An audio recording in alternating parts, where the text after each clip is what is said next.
안녕하세요. 2월 8일 하나님께서 새로운 하루를 열어주셨습니다. 이 하루도 주님의 은혜와 긍휼이 풍성하기를 바랍니다. 그러면 사도신경으로 우리의 신앙을 고백하면서 하나님께 예배하겠습니다. 나는 전능하신 아버지 하나님, 천지의 창조주를 믿습니다. 나는 그의 유일하신 아들, 우리 주 예수 그리스도를 믿습니다. 그는 성령으로 잉태되어 동정녀 마리아에게서 나시고 본디오 빌라도에게 고난을 받아 십자가에 못 박혀 죽으시고 장사된 지 사흘 만에 죽은 자 가운데서 다시 살아나셨으며 하늘에 오르시어 전능하신 아버지 하나님 우편에 앉아 계시다가 거기로부터 살아있는 자와 죽은 자를 심판하러 오십니다. 나는 성령을 믿으며 거룩한 공교회와 성도의 교제와 죄를 용서받는 것과 몸의 부활과 영생을 믿습니다. 아멘. 오늘 살펴보실 하나님의 말씀은 창세기 22장입니다. 22장 9절부터 14절까지의 말씀을 받들어 읽겠습니다. 그들이 하나님이 말씀하신 그곳에 이르러서 아브라함은 거기에 제단을 쌓고 제단 위에 장작을 벌려 놓았다. 그런 다음에 제 자식 이삭을 묶어서 제단 장작 위에 올려 놓았다. 그는 손에 칼을 들고서 아들을 잡으려고 하였다. 그때에 주님의 천사가 하늘에서 아브라함아 아브라함아 하고 그를 불렀다. 아브라함이 대답하였다. 예, 여기 있습니다. 천사가 말하였다. 그 아이에게 손을 대지 말아라. 그 아이에게 아무 일도 하지 말아라.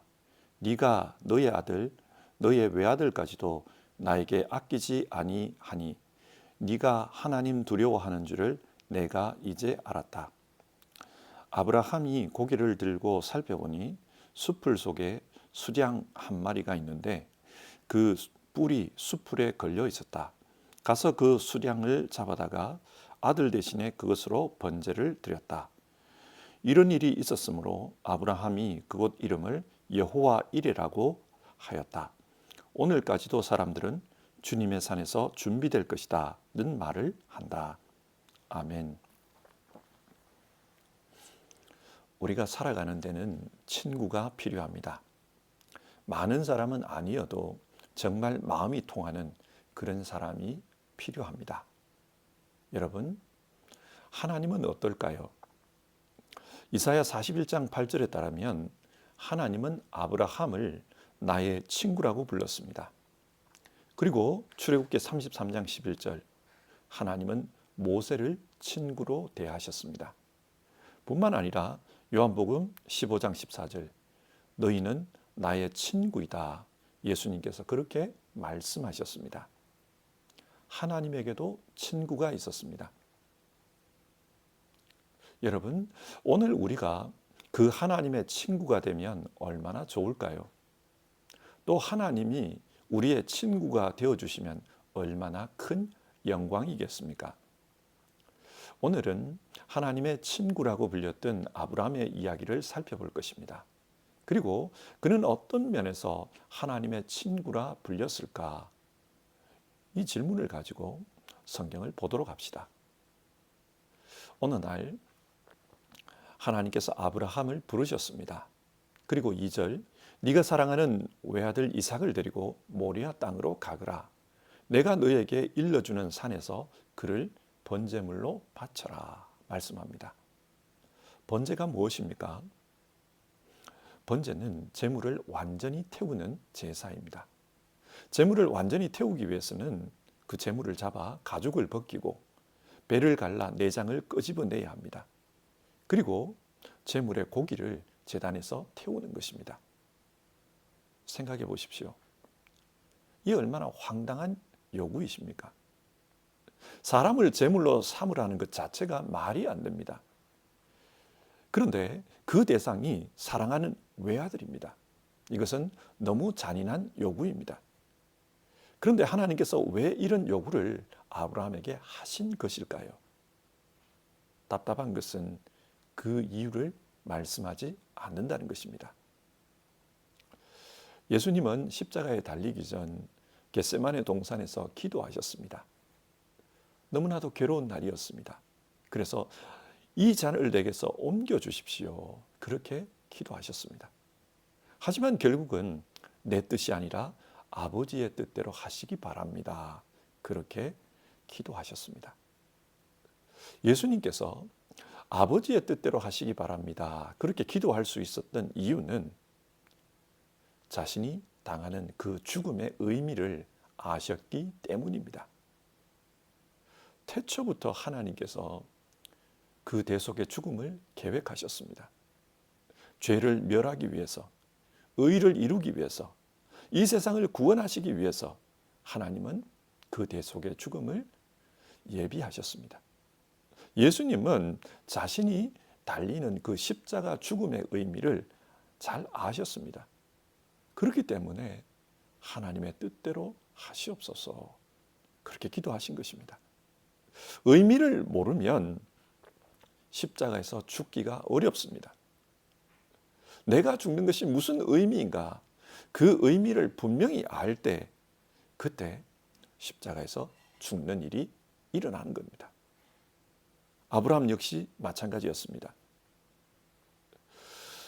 의미가 중요했습니다. 사랑하는 아들을 왜 제물로 바쳐야 하는지, 그것이 무슨 의미가 있는지 그것을 알면 그렇게 하기가 쉽습니다.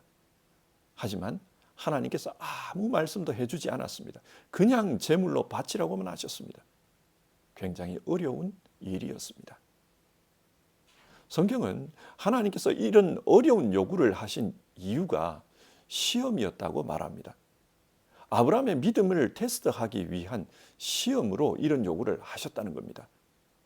자, 그러면 아브라함의 어떤 믿음 중에 어떤 부분을 시험하기 위해서 이런 요구를 하신 것입니까? 성경을 계속 보겠습니다. 아브라함은 하나님의 말씀을 들은 후 아무에게도 그 말씀에 대해 말하지 않고 그저 두 종과 자신의 아들 이삭을 데리고 함께 길을 떠납니다. 하나님의 말씀에 즉각적으로 순종한 것입니다. 그런데 이렇게 순종했다고 해서 그의 마음에 아무런 번민이 없었을까요? 아브라함도 알았습니다. 지금 하나님이 요구하시는 이 요구는 말이 안 되는 요구라는 것을 그 자신도 알았습니다. 그렇기 때문에 그의 아내 사라에게도 하나님의 말씀에 대해 이야기하지 않았습니다. 말해봤자 동의해 주지도 않을 것이고 아브라함이 제정신이 아니라고 소란만 피울 것입니다. 그래서 아브라함은 묵묵히 자신의 길을 걸어갑니다. 고민으로 가득 찬 마음으로 번민 속에서 사흘이나 되는 그 길을 외롭게 걸어갔습니다. 사흘 후 하나님께서 말씀하신 곳에 도착했습니다. 그때 아브라함은 자신의 종들을 산 아래에 있으라 그렇게 명령한 후 이삭과 단둘이 그 산을 올랐습니다. 이삭이 물었습니다. 아버지, 불과 장작은 우리가 가지고 가고 있는데 제물로 바칠 양은 어디에 있습니까? 아브라함도 이 질문에 할 말이 없었을 것입니다. 그래서 하나님이 손수 준비해 주실 것이다. 그저 그렇게 말하고 길을 갔습니다. 우리는 하나님의 생각을 다 알 수 없습니다. 왜냐하면 하나님의 생각은 우리를 초월해 있기 때문입니다. 이사야서 55장 8절인데요. 나의 생각은 너희의 생각과 다르며 너희의 길은 나의 길과 다르다. 그리고 9절 하늘이 땅보다 높듯이 나의 길은 너희의 길보다 높으며 나의 생각은 너희의 생각보다 높다. 하나님의 생각은 너무나도 높으셔서 우리로서는 다 이해하기가 어렵습니다. 그러나 하나님은 우리가 하나님을 믿고 따르기를 원하십니다. 다 이해하지 못해도 하나님의 말씀에 순종하기를 원하십니다. 아브라함이 그렇게 한 것입니다. 아브라함이 어떻게 이렇게 할 수 있었을까? 아브라함은 지금까지 살아온 자신의 삶을 돌아보며 하나님이 신실하시다는 것을 알고 있었습니다. 하나님은 신실하셔서 자신이 말씀하신 대로 다 이루어 주셨습니다. 하나님께서 아브라함에게 하늘의 별과 같은 후손을 너에게 허락하겠다 약속하셨습니다. 그리고 창세기 21장 12절을 보면 이삭에게서 태어나는 사람이 너의 씨가 될 것이다. 그렇게 말씀하셨습니다. 하나님은 분명히 이삭을 통해 하늘의 별과 같은 그런 후손들을 주실 것이라고 약속하셨습니다. 그런데 이삭을 제물로 바치러 갑니다. 비록 지금의 상황은 이해되지 않지만 하나님은 반드시 그 약속을 이루실 것이다. 신실하신 분이 어떻게 해서든지 그 약속을 이루실 것이다. 아브라함은 그것을 믿었던 것입니다. 그래서 지금 상황이 이해되지 않아도 그 하나님에게 순종하고 있습니다. 이 부분을 히브리서 11장 19절은 이렇게 말씀합니다. 하나님께서는 이삭을 죽은 사람들 가운데서도 살릴 수 있다고 아브라함은 생각했던 것입니다. 비록 제물로 이삭을 죽여도 신실하신 하나님은 자신의 약속을 이루기 위해 그 죽은 이삭을 살려내실 것이다. 그리고 약속을 이루실 것이다. 아브라함이 그렇게 믿었다는 것입니다. 그런데 여러분, 나는 이렇게 믿는다 할지라도 내 믿음을 다른 사람에게 이야기했을 때 다른 사람이 그것을 이해할 수 있을까요? 아브라함의 이 믿음을 다른 사람에게 아무리 말해봤자 다른 사람은 이해하기 어렵습니다. 그러나 그는 믿었습니다. 여기서 말하는 믿음이 무엇인지를 한번 생각해 봅시다. 나는 무조건 하나님의 편에 서겠습니다. 이해되지 않아도 나는 하나님의 편에 서겠습니다. 그것이 지금 성경이 말하는 믿음입니다.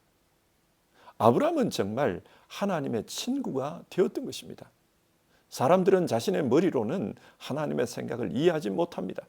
그렇기 때문에 하나님의 마음을 이해할 수 없습니다.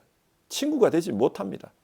그러나 아브라함은 이해되지 않아도 하나님 편에 서겠습니다. 그렇게 결단하고 있는 겁니다. 10절을 보면 아브라함은 손에 칼을 들고 자신의 아들 이삭을 잡으려고 했습니다. 그 순간 아브라함은 자신이 죽는 것보다 더 고통스러운 지독한 고통이 마음에 느껴졌을 것입니다. 하지만 하나님의 편에 서서 그 고통을 묵묵히 감당합니다. 이것이 아브라함의 믿음이었습니다. 자, 이렇게 믿고 따랐을 때 하나님은 아브라함에게 어떻게 반응하십니까? 12절입니다. 하나님께서 아브라함을 다급히 부릅니다. 그 아이에게 손을 대지 말아라. 그 아이에게 아무 일도 하지 말아라. 네가 너의 아들, 너의 외아들까지도 나에게 아끼지 아니하니 네가 하나님 두려워하는 줄을 내가 이제 알겠다. 여기서 우리는 하나님이 아브라함의 무엇을 시험하셨는지를 알게 됩니다. 너의 외아들까지도 나에게 아끼지 아니하니. 하나님은 아브라함이 무엇을 가장 아끼는지 그것을 시험하셨습니다. 그의 중심에 무엇이 서 있는지 그것을 보신 것입니다. 외아들을 주셨기 때문에 하나님을 사랑하는 것인지 아니면 하나님 그분 자체를 사랑하는 것인지 하나님은 그것을 테스트하신 것입니다. 우리 역시 자기 자신을 잘 들여다봐야 합니다. 하나님을 사랑합니다. 우리는 이런 고백을 하기 때문에 자기 자신이 믿음이 있다고 생각합니다. 은혜를 주시는 하나님, 긍휼을 베푸시는 하나님, 우리를 도와주시는 하나님을 사랑하는 것, 그것은 쉽습니다.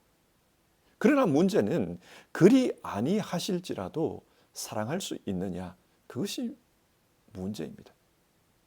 진짜 마음의 중심에 하나님이 서 있느냐, 가장 아끼는 것이 하나님이냐, 그것이 문제입니다. 아브라함은 하나님을 가장 소중하게 생각했습니다. 그랬을 때 하나님은 여호와의 일에 그 은혜를 아브라함에게 베풀어 주셨습니다. 정말 아브라함이 말한 대로 하나님께서 스스로 그 재물을 준비해 주셨습니다. 수장의 뿔이 수풀에 걸려 움직이지 못하고 있었고 그 수장을 잡아 하나님 앞에 제물로 드렸습니다. 여호와 일에 하나님께서 준비해 주셨습니다. 자, 여기서 마지막 질문을 해봅시다.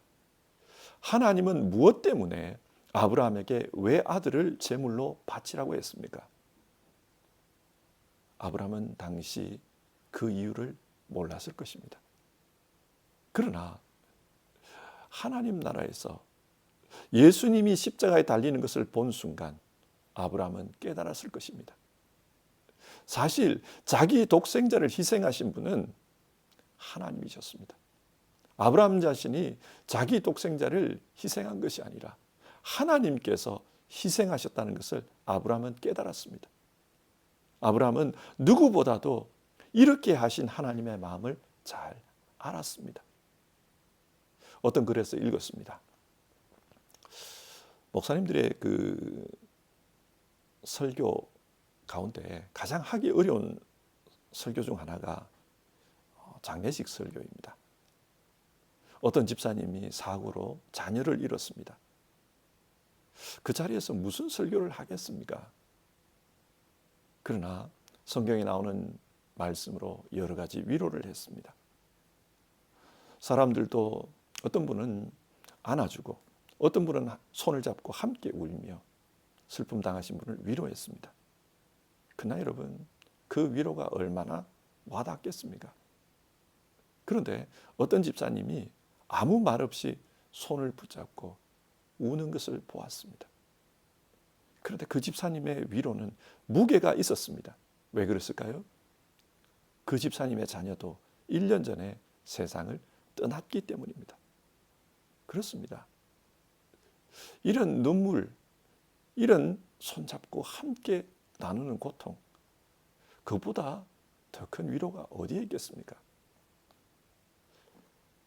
예수님께서 십자가에 달려 나의 하나님 어찌하여 나를 버리시나이까 부르짖었습니다. 그 음성을 듣던 하나님의 마음이 어떠했을까요? 아브라함은 알았습니다. 두 눈에 눈물 가득하여 두려움에 떨며 바라보던 그 이삭을 칼로 내려치려 했던 자신의 그 순간이 생각났을 것입니다. 차라리 네가 아니라 내가 그 자리에 있었으면 좋겠다. 말로 표현할 수 없는 고통을 가슴으로 삼켰던 자신의 과거를 생각하며 하나님의 심정을 이해했을 것입니다. 하나님은 예수님이 부르짖는 그 순간 차마 그 장면을 볼 수 없어서 짙은 흑암으로 골고다 언덕을 가렸습니다. 그리고 마침내 마지막 숨을 헐떡이며 아버지, 내 영혼을 아버지의 손에 맡깁니다. 고개를 떨구었던 예수님, 또 그 예수님을 바라보는 하나님, 그 하나님의 마음을 누구보다 잘 이해한 사람은 바로 아브라함이었을 것입니다. 그래서 하나님은 하나님 나라에서 하나님과 함께 있는 그 아브라함을 하나님의 친구라고 불렀습니다. 하나님의 마음을 아는 사람이었기 때문입니다. 하나님은 믿음의 조상 아브라함을 통해 진짜 믿음이 무엇인지를 우리에게 말씀하고 있습니다. 그 믿음은 하나님의 친구가 되는 것입니다.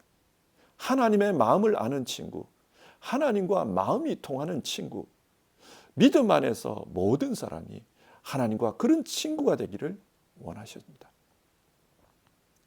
자, 이 말씀을 오늘 우리에게 한번 적용해 봅시다. 하나님은 우리가 아브라함과 같은 믿음으로 하나님의 친구가 되길 원하십니다.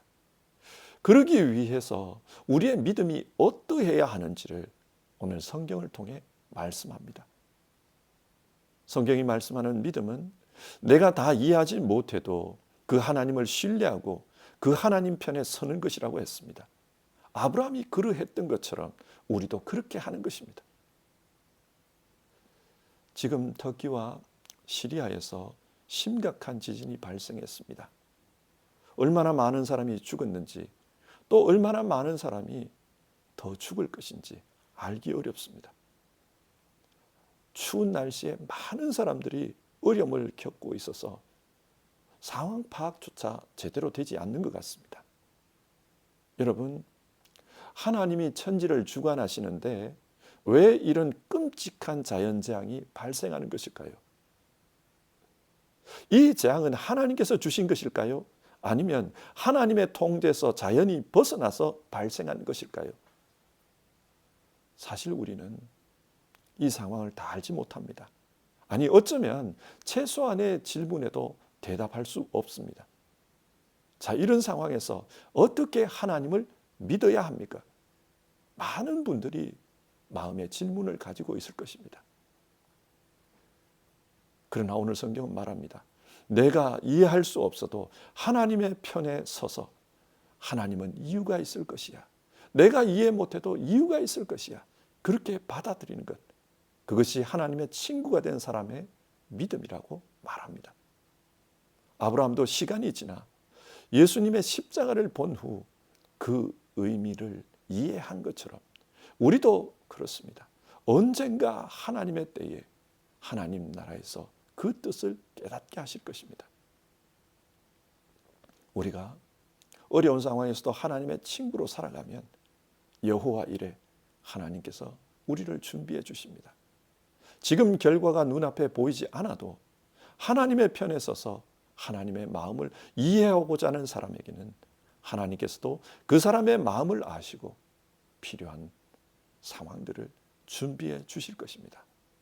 성도 여러분, 지금 우리의 현실이 어려워도 하나님의 편에 서십시다. 그러면 하나님께서도 우리의 편에 서서 우리 마음을 이해하시고 우리를 위해 준비해 주실 것입니다. 설교를 정리하겠습니다. 오늘 성경은 우리에게 하나님의 친구가 되었던 아브라함의 믿음에 대해 말씀해 줍니다. 그리고 우리도 하나님의 친구로 사는 신앙인은 이렇다, 그렇게 말해 줍니다. 오늘 이 말씀을 통해 우리 모두 하나님의 친구로 살았으면 좋겠습니다. 기도하겠습니다. 하나님, 오늘은 성경을 통해 하나님께 순종했던 아브라함의 이야기를 살펴보았습니다. 아브라함은 도무지 이해되지 않는 상황이었지만 그래도 하나님께 순종했습니다. 그 결과 아브라함은 하나님의 친구라 불리었음을 성경을 통해 살펴보았습니다. 우리도 예수님의 친구로 불리어지는 사람들인데 아브라함과 같은 그런 믿음으로 살 수 있도록 도와주시옵소서. 주님의 마음과 우리의 마음이 통하는 그런 삶을 살아가도록 인도해 주시옵소서. 그렇기 위해서는 내게 이해되지 않는 일도 주님의 계획을 믿으며 주님의 선하심을 믿으며 주님의 편에 서는 것이 요청된다. 그렇게 말씀 나누었습니다. 주님의 편에 서는 우리 되게 하옵소서. 시간이 지나면 주님의 마음을 이해하게 될 것을 믿는 믿음을 주옵소서. 또 지금은 힘들지만 하나님이 예비해 주시는 은혜가 있음을 알게 하옵소서. 이 믿음으로 주님의 친구답게 사는 우리 모두 되게 하옵소서. 그리고 하나님, 재난을 당한 터키와 시리아를 기억해 주옵소서.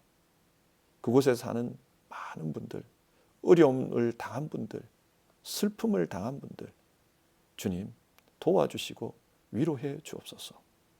그리고 그 지역에서 선교하고 있는 여러 선교사님들을 기억해 주옵소서. 그리고 그곳 교회들을 하나님께서 붙잡아 주시옵소서. 하나님의 역사가 있기를 바랍니다. 이 모든 말씀 예수님의 이름으로 기도드립니다. 아멘. 오늘 하루도 하나님의 말씀을 생각하면서 하나님의 친구로 살아가는 우리 모두 되기를 바랍니다. 주님 가르치신 기도로 아침 예배를 마치겠습니다. 하늘에 계신 우리 아버지, 아버지의 이름을 거룩하게 하시며 아버지의 나라가 오게 하시며 아버지의 뜻이 하늘에서와 같이 땅에서도 이루어지게 하소서.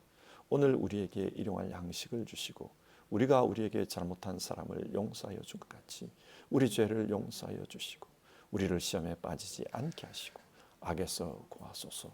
나라와 권능과 영광이 영원히 아버지의 것입니다. 아멘.